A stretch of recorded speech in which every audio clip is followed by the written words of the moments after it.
Hi everybody, my name is Marie Smith. I'm a senior researcher at the Council for Scientific and Industrial Research, CSIR, and I'm also one of the scientific leads of the Marcosia project, which is marine and coastal operations for Southern Africa and the Western Indian Ocean. I'm very happy that Kwame went first because he gave you a beautiful overview of the GMS in Africa project. So where Mark Noah is the Western and Northern African consortia dealing with the marine environment. Marcosia is covering the South and East Africa as well as the Western Indian Ocean region. The Marcosia project or consortia is led by the CSIR, and we represent 12 other partners in 8 countries along the coast of Africa, ranging from Angola all the way up to Kenya and into the Western Indian Ocean. So the projects of the GMS in Africa projects the pillars of the GMS in Africa projects include a wide variety of things, including access to data, capacity building, cross-fertilization, some of the concepts that Kwame had illustrated very nicely. My main focus today is going to be on the services that we have developed through the project. Under Marcosia, we have 6 different services across 3 different domains, which includes fisheries and aquaculture, coastal, and marine and maritime. I'm going to touch on these briefly, but I'm going to focus mostly on the services that are freely open for access to anybody to use. The first one of these is the Aquaculture Support Service. So this is a web-based application that can be used by aquaculture and fisheries people in support of the Southern Africa region. So the map-based region that is covered by this stretches all the way from north of Angola to Kenya and into the Western Indian Ocean. We provide 1 kilometer chlorophyll and sea surface temperature products that are derived from Sentinel-3. Unfortunately, because these are level 2 products, they do have gaps in the data produced by clouds, but they are near real time. So they are available about 3 hours after the overpass of the satellite. We supplement these data products by the 1 to 2 day latency gap-free products that are provided by the Copernicus Marine Service. For instance, we provide the 5 kilometer sea surface temperature Ostia product and the 4 kilometer glob color chlorophyll product. As I said, the latency of these are about 1 to 2 days, depending on the product. But they do provide a nice overview of kind of what is happening in between the cloud gaps of the near real-time data. There is the link, but all these services can be reached by just going to the marcosia.org website. For aquaculture users, the glob color and the Ostia sea surface temperature and chlorophyll products also provide information over the Great Lakes of Africa. So if there are any users interested in these data products, they are provided for these regions. Next up, we have the Coastal Ecosystems Monitoring Service. This is also a kind of like a water quality monitoring service that we provide in collaboration with one of our subcontractors, Cyanolakes, who specialize in producing water quality data from Sentinel data sources. They produce a 300-meter resolution chlorophyll product, turbidity product, cyanobacteria product, and floating vegetation products. These are provided on near daily basis, so whenever Sentinel-3 overpasses occur. They also use the 10-meter resolution data from the Sentinel-2 satellites, which usually has an overpass of about every 5 days, obviously depending on cloud cover.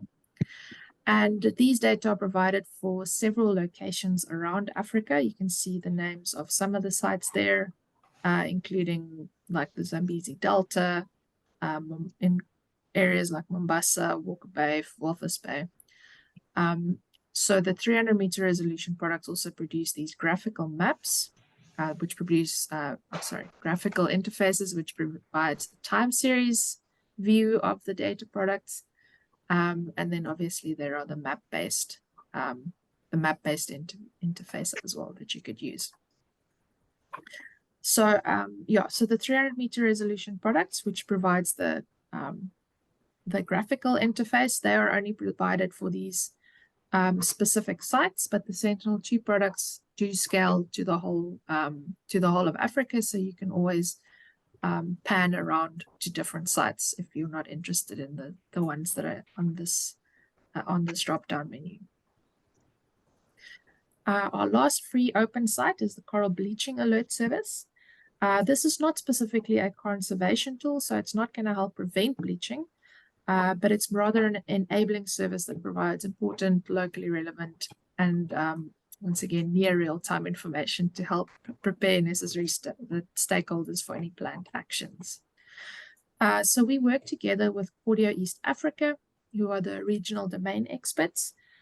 And the products that we derive or produce are also from the austere 5-kilometer sea surface temperature product, which we then process into the potential bleaching areas, the immediate and the accumulated heat stress products. So this allows you to identify areas which are more vulnerable to heat stress along the coast of Africa and the Western Indian Ocean, and also to delineate areas that are better sheltered and have a stronger chance of surviving any potential heat stress. As part of this product or service, we also have virtual stations, which are specific stations that have important coral reefs. And this provides an overview of how the temperature has been changing over the past week, month, or year, depending on which date range you select from the drop-down menu. So those are the open services that you can reach and use as you wish. And here I just provide an overview of some of the other services that are either closed due to safety or national security concerns, or due to regional nature of the information provided. So this includes the Safety at Sea service, which is aimed at sea rescue operators. It incorporates physical drift models and sea state information and helps to determine a search area for the rescue operators so that they can quickly reach the person or the craft in danger. There's also the Abelobi Fisher app that Fabrice mentioned, which is a mobile application aimed at the small scale or the subsistence fishers. This allows them up-to-date sea state information and regional maps of the sea surface temperature and phytoplankton. The app is specifically designed to have a very low data drawdown, so for people who don't have a lot of mobile data to use, and it gives the fishers the ability to determine whether it's both safe and economically viable to go out fishing on any given day. And then lastly, there's also the ship traffic monitoring service, which provides authorized users like maritime authorities or navies the ability to monitor the cooperative vessels or to derive strategic information from the non-cooperative vessels. It uses data intake from different sources and has functionalities like geofencing, dark target detection, and looking at historical behavior of different vessels. You can reach any of the services from, once again, the marcosio.org website under the services dropdown. You can even go look at the different services that aren't freely available. There's guest logins for some of them with some limited functionality. But yeah, so the coral bleaching, ecosystem monitoring, and the aquaculture services are freely available for anybody. So that is it from my side. Please feel free to reach out to either myself or the project coordinator, Service Governor, and we can either give you the information you require or put you in touch with the relevant service leads. Other than that, thank you very much for the opportunity to